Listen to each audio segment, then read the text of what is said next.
If someone told me 6 months ago that I'd be sitting here in my beautiful Chester County farmhouse, financially secure and finally respected, I would have laughed through my tears.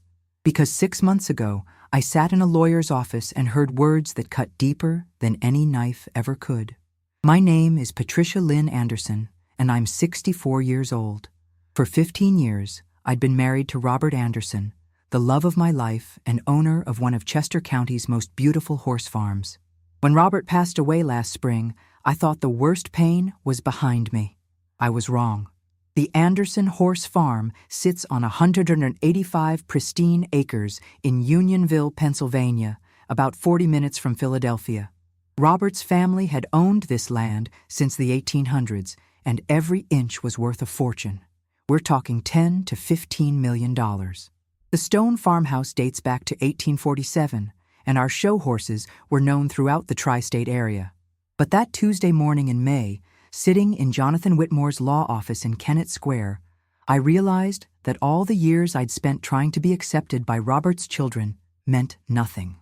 Derek, Robert's 42-year-old son, sat across from me in his expensive suit, not making eye contact. Melissa, his 38-year-old sister, kept checking her phone. These two had been at war with each other since childhood, competing for their father's attention, his approval, his love. Now they were competing for his money. As I was saying, Mr. Whitmore continued, adjusting his glasses, your father's will is quite specific. Patricia, you inherit the farmhouse and 5 acres surrounding it, plus a monthly stipend from the trust. Derek's head snapped up. 5 acres? What about the rest? The remaining 180 acres and the horse operation are to be divided equally between you and Melissa, with the provision that major decisions require unanimous agreement. I felt my chest tighten. 5 acres, out of 185 acres that I'd helped maintain and love for 15 years. Melissa finally looked up from her phone. What about the care arrangement? Mr. Whitmore shifted uncomfortably. Yes, well, there's a clause about Patricia's care as she ages. The trust provides for her needs, but the family retains decision-making authority regarding her living situation. That's when Derek smiled. That cold, calculating smile I'd learned to dread. Patricia, he said, his voice dripping with false concern, we need to discuss your role going forward. The farm is a business now, and we need to make some changes. Changes? I managed to ask. Melissa set down her phone and looked directly at me. Let's be honest here. You're not really family. You're Robert's second wife. We have legitimate children to think about, businesses to run. The farm needs to be profitable. Derek nodded. We've been talking, and we think it would be best if you earned your keep.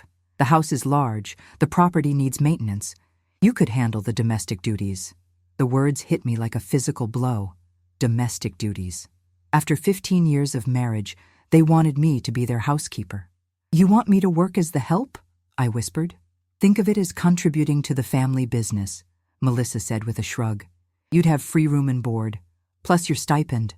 Many women your age would be grateful for such an arrangement. I looked at Mr. Whitmore, hoping he'd intervene, but he just stared at his paperwork. This had all been planned. As I walked out of that office, my hands shaking and my heart broken, I had no idea that Derek and Melissa had just made the biggest mistake of their lives. Because Chester County is a small community, and in small communities, people notice when you treat a good woman badly. They were about to learn that lesson the hard way. The first week after the meeting, I tried to maintain normalcy. I continued caring for the horses, tending to Robert's beloved garden, and keeping the farmhouse the way he would have wanted. But Derek and Melissa had other plans. Derek began showing up every morning at 7 sharp, walking through the house like he was conducting an inspection. He'd check for dust, make notes on a small pad. Patricia, he said one morning, finding me having coffee, I noticed the silver tea service needs polishing. The guest bathroom has water spots. I set down my cup carefully. Derek, I've maintained this house for 15 years. It's spotless. Things are different now. Melissa and I will be entertaining business associates. We need everything professional level.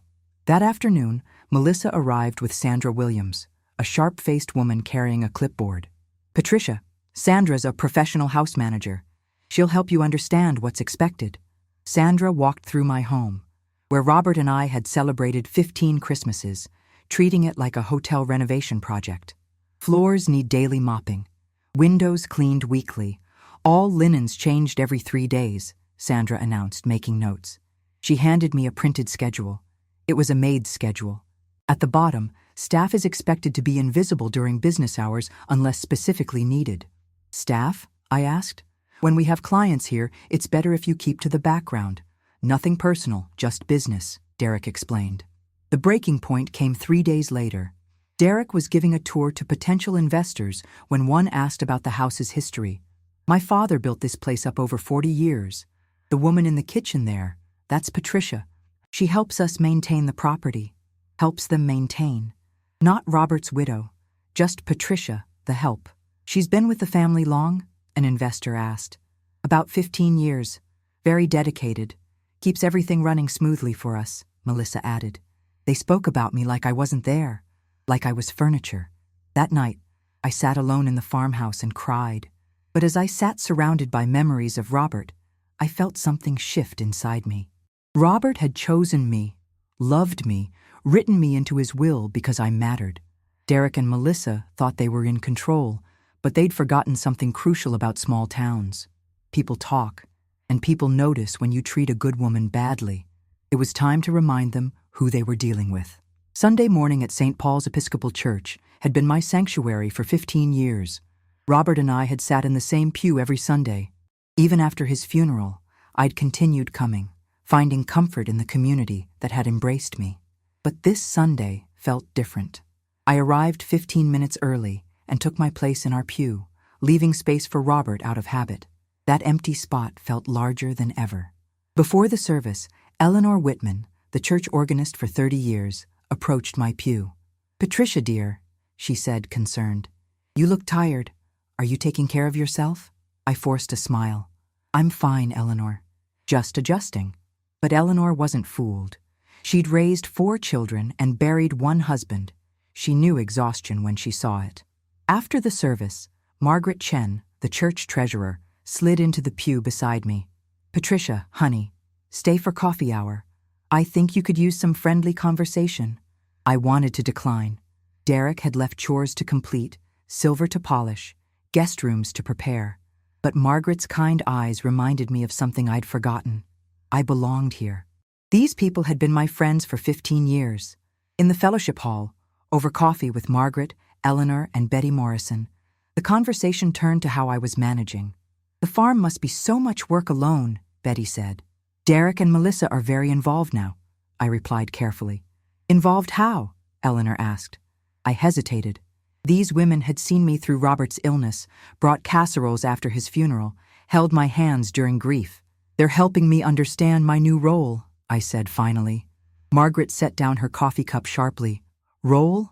Patricia, what do you mean?" And somehow the whole story came tumbling out. The lawyers' meeting, the 5 acres versus 180, the house manager, the schedule, being introduced as the help. By the time I finished, the 3 women stared at me with expressions ranging from shock to anger. "They want you to be their maid? In your own home?" Eleanor's voice could cut glass. "Patricia, you've been a pillar of this community for 15 years. You organized fundraisers, ran the Christmas pageant. You're Mrs. Robert Anderson, not the help," Betty said firmly. Margaret leaned forward. "Honey, people are talking. Tom at the bank said Derek's acting like he owns everything. Sarah at the feed store said Melissa was telling everyone you were taken care of but had to earn your keep." Betty took my hand. "This community loved Robert, but we love you too. Not because you were Robert's wife, but because of who you are. What those children are doing isn't sitting well with folks." As I drove home, something had shifted. I wasn't alone. I had built relationships here, earned respect here, made a life that existed beyond being Robert's wife. Derek and Melissa thought they could isolate me, but they'd miscalculated something crucial about small-town Pennsylvania. People notice when you treat good folks badly. And in Chester County, once people notice, they don't forget. Monday morning brought an unexpected phone call that would change everything. I was polishing the silver tea service when the phone rang. The caller ID showed Unionville Community Bank, where Robert and I had done our personal banking for 15 years. "Mrs. Anderson? This is Tom Mitchell from the bank. Could you possibly come in this week?" There are some matters regarding your accounts that I'd like to discuss privately. Tom had been Robert's banker and friend for 20 years. Something in his tone made me set down the silver polish. Is everything all right? Let's just say I think you should be aware of some developments. Tomorrow morning, 10 o'clock. And Patricia, come alone, please. The next morning, I walked into the familiar lobby of Unionville Community Bank. Tom's office was exactly as I remembered, warm wood paneling and photos of local landmarks. Patricia, please sit down, Tom said seriously. I need to talk about some concerning activities regarding your accounts. But Derek handles all the business accounts now. He does, and that's the problem. Tom opened a folder. Robert's business accounts were transferred to Derek, but there are personal accounts that legally belong to you, that Derek has been inquiring about. My stomach dropped. What do you mean? He's been asking for statements, balance information, access codes.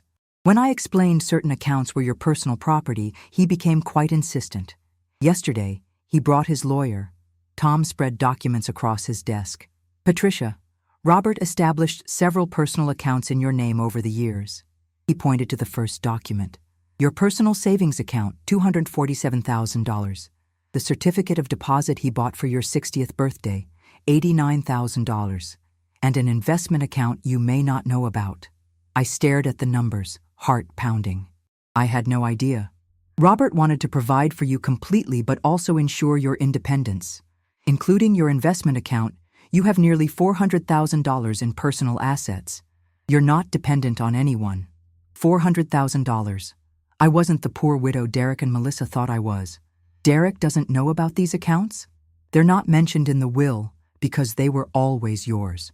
But yesterday, when he demanded access, claiming there might be irregularities, I realized he's fishing for information he's not entitled to have. Tom leaned forward. What they're doing to you, treating you like hired help, it's not just wrong, it's foolish. They think you're helpless, but Robert made sure you'd never need anyone. You have options, Patricia. You have power. As I sat staring at numbers that represented my independence, I felt something I hadn't felt in weeks. Power. Derek and Melissa had forgotten something important. I wasn't just Robert's widow. I was a woman with means, with resources, with 15 years of community relationships.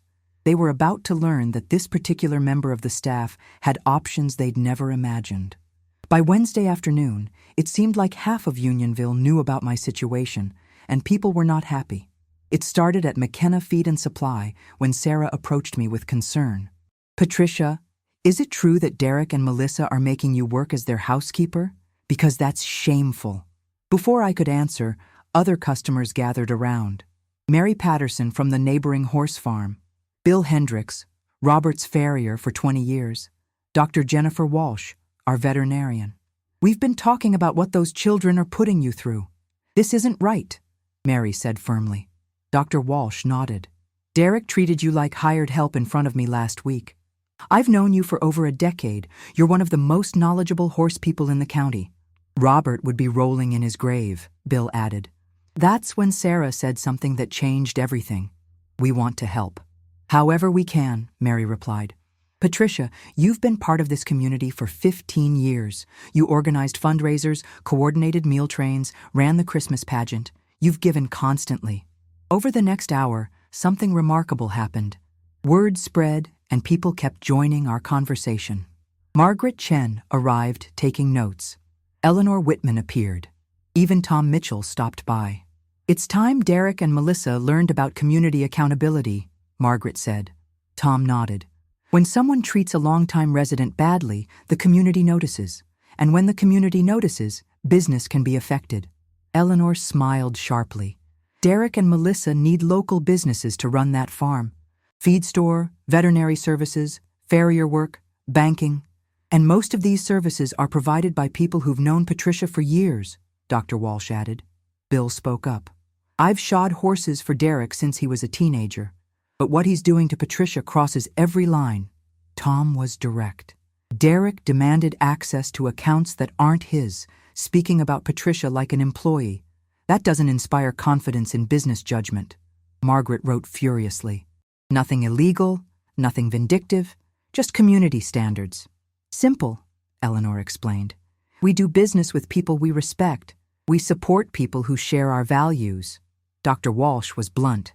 If they want to treat a good woman like hired help, they can find out what it's like when the professionals they need choose to work with someone else. As I drove home, my mind was spinning. These people were rallying around me, offering consequences rather than just sympathy. Derek and Melissa thought they held all the cards, but they'd forgotten something crucial.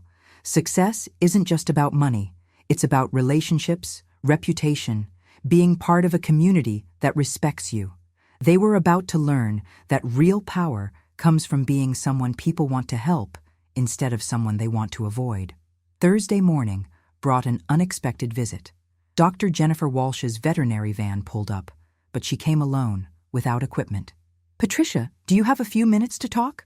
Privately?" "Of course, Jennifer. Coffee?" She sat at my kitchen table. "I need to tell you something you won't like.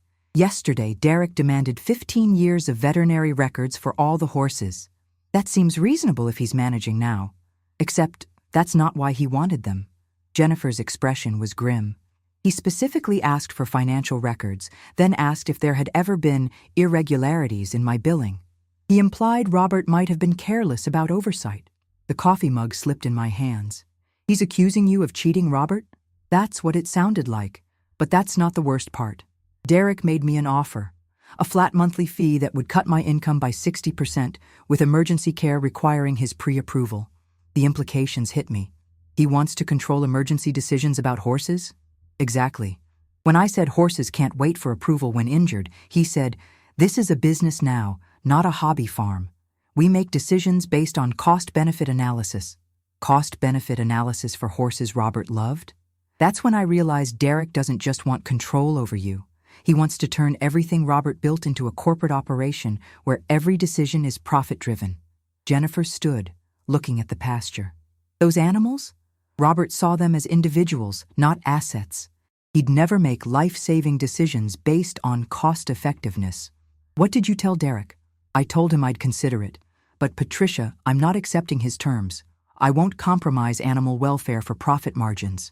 Jennifer gathered her purse. "My practice serves 12 horse farms in this area. When other owners hear that Derek Anderson thinks veterinary care should be subject to cost-benefit analysis, they'll draw their own conclusions." "You're going to tell people?" "I'm going to tell the truth. That Derek wanted me to compromise animal welfare. That he accused me of fraud without evidence. That he tried to create a system where horses in crisis wait for financial approval." As she reached the door, Jennifer turned back. "When you're ready to make real changes, call me." It's time Derek and Melissa learned that community support isn't automatic. It's earned. After Jennifer left, I realized Derek wasn't just trying to control me. He was trying to fundamentally change everything Robert had built. But he'd miscalculated. He thought he could strong-arm respected professionals. He was about to learn that in Chester County, reputation matters more than money. Sunday arrived with Derek and Melissa deciding to attend church, something neither had done since Robert's funeral 3 months ago. I was in my usual pew when they walked in, Derek in an expensive suit and Melissa in designer clothing. They chose seats 3 rows behind me, close enough to be seen, but far enough to make a statement. Reverend David Morrison began his sermon on caring for widows and orphans from the book of James. "Faith without works is dead," he quoted. "We are called to actually do good, especially for those who have lost spouses who are vulnerable in our community." I felt eyes turning toward me, but not uncomfortably. These people knew my situation, and the pastor's words felt like a gentle embrace. James tells us that pure religion includes taking care of widows in their affliction, not taking advantage of them, not burdening them with additional hardships, caring for them. After the service, something remarkable happened. Instead of quick departures, people lingered. They formed a protective circle around me during coffee hour, making pointed comments in Derek and Melissa's direction. Eleanor was particularly direct. As Derek approached the coffee table, she said loudly, "It's wonderful to see Patricia every Sunday. She's been such a faithful member. We consider her one of our treasures." Margaret nodded emphatically. "Patricia has given so much to this community. It's our turn to support her." Derek's jaw tightened, but he managed a tight smile. "Patricia has always been dedicated." "Dedicated?" repeated Bill Hendricks. "I'd say she's been a blessing to everyone who knows her." Melissa tried to redirect. We're grateful for community support during this transition. The farm is going through necessary changes. Tom Mitchell spoke up. Changes can be good depending on their nature. Some changes strengthen community, while others reveal character. The tension was palpable. Derek decided to address it directly, raising his voice. I think there are misunderstandings about our family situation. Patricia is well cared for. She has a beautiful home, financial security, and a meaningful role in the family business. Dr. Walsh stepped forward. Derek, when you say meaningful role, could you elaborate? I'm curious about your definition of meaningful. Derek flushed. This isn't the appropriate venue for business discussions. Reverend Morrison appeared beside our group. Church is where we focus on Christian values. Love, respect, honor, especially honoring those who have served faithfully in our community. The pastor's gentle but pointed words created uncomfortable silence. Derek and Melissa exchanged glances, realizing they were outnumbered. We should be going. Busy day ahead, Melissa said with forced brightness. As they left, the atmosphere shifted. People moved closer to me, conversations became warmer, and several made specific offers of help. Patricia, Margaret said quietly, I think it's time we discussed some practical matters. There are things you should know about community resources. Eleanor smiled with that determined expression. It's time you understood exactly how much support you have in this community. Derek and Melissa's church attendance had backfired spectacularly. They'd intended to show respectability, but instead exposed themselves to people who knew me and had heard about my treatment. In small communities, Sunday morning demonstrates your values publicly. Today, Derek and Melissa showed their values were very different from the community they were trying to impress. That difference was about to become expensive. Monday morning brought swift consequences. At 8 a.m., Derek's phone rang. I heard him pacing in the dining room. What do you mean you're canceling? We've had this contract for 5 years. His face grew redder by the minute. Community standards? What does that mean? Another pause. Fine, but don't expect any recommendations from the Anderson farm. He slammed down the phone and called Melissa. Bill Hendricks just canceled our farrier contract. Says he's no longer available. An hour later, Dr. Walsh's office called, transitioning his account to a Lancaster clinic, 40 minutes away and significantly more expensive. By noon, Derek had received similar calls from the hay supplier, feed store, and equipment rental company. Each conversation followed the same pattern. Polite regrets, sudden unavailability, recommendations for distant, expensive alternatives. When Melissa arrived that afternoon, she was furious. Half our vendors are suddenly unavailable. What kind of business practices are these? Derek frantically made calls, finding replacement services. It's coordinated. Someone is organizing this. They weren't wrong, but they didn't understand that no one had to organize anything. In small communities, when word spreads about mistreating respected members, people make their own decisions. The situation escalated when Derek tried resolving banking issues with Tom Mitchell. When he returned an hour later, his face was ashen. Mitchell says the bank is reassessing our commercial relationships. They want complete financial review before renewing credit lines. They're requiring personal guarantees on previously unsecured business loans. Can they do that?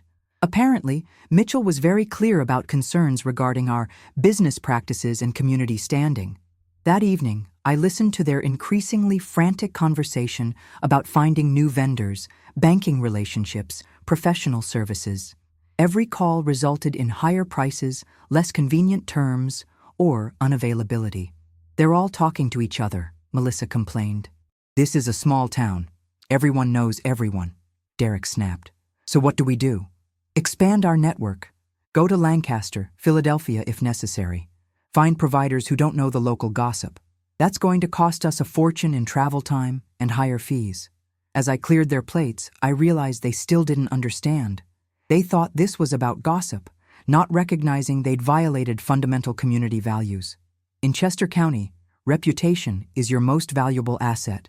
Derek and Melissa had discovered that damaging someone's reputation destroys your own. When you treat good people badly in small communities, you lose access to the relationship network that makes any business successful. 2 weeks later came the breaking point that exposed everything.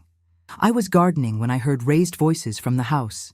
Derek and Melissa were with their lawyer, Jonathan Whitmore, and something had gone very wrong. What do you mean it's not legal? Derek's voice carried through open windows. You cannot force Mrs. Anderson to sign over power of attorney just because vendor relationships have become difficult, Mr. Whitmore replied. She's clearly not capable of managing her affairs. She's created chaos in the community, Melissa argued. Mrs. Anderson hasn't done anything except continue living in her home and maintaining community relationships. You've turned people against yourselves. Derek's voice was desperate. We need options. The farm is hemorrhaging money. We can't operate efficiently driving to Lancaster for every service call. And you think you should have power of attorney over Mrs. Anderson? She inherited 5 acres. We inherited 180 acres and business operations. Someone with business experience should have authority over financial decisions affecting the entire property. That's when Mr. Whitmore said something chilling. When did you first discuss seeking power of attorney? Because 3 days after your father's funeral, you were asking about having someone declared incompetent. 2 weeks before his will was read. This plan was developed while he was still alive. My hands began shaking. They'd been planning this before Robert even died. We were concerned about Patricia's ability to handle Robert's death, Derek said defensively. By taking control of her assets and reducing her to employee status in her own home? The silence was deafening. Mrs. Anderson is mentally competent, financially independent, and surrounded by community support. Any guardianship proceedings would be unsuccessful and damaging to your reputations. Our reputations are already damaged, Melissa shouted. Yes, they are. And you have no one to blame but yourselves. After the lawyer left, Derek and Melissa argued desperately about damage control, about selling their shares to pay increased operating costs caused by their destroyed relationships. That evening, I realized the full scope of their plan. From Robert's death, they'd intended controlling everything, not just their inheritance, but mine. They'd seen me as an obstacle to be managed, a vulnerable widow to be manipulated into dependency.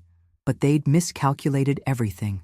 My competence, resources, community support, and most importantly, the consequences of their behavior. Now they were trapped, hemorrhaging money and support, while I grew stronger. The student had become the teacher.